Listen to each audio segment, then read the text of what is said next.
This is a tutorial on how to access Destiny to see the library books and textbooks that you have checked out.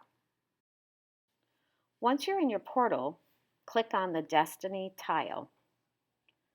You will also then need to click on Log In up at the top right.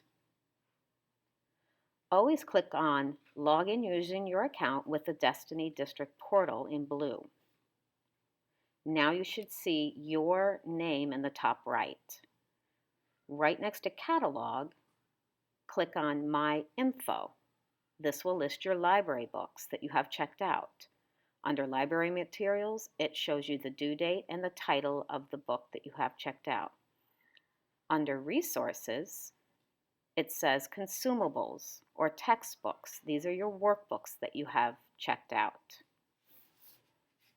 If you have any questions about your Destiny account, contact Mrs. Petrosha at lisapetrosha@palmbeachschools.org.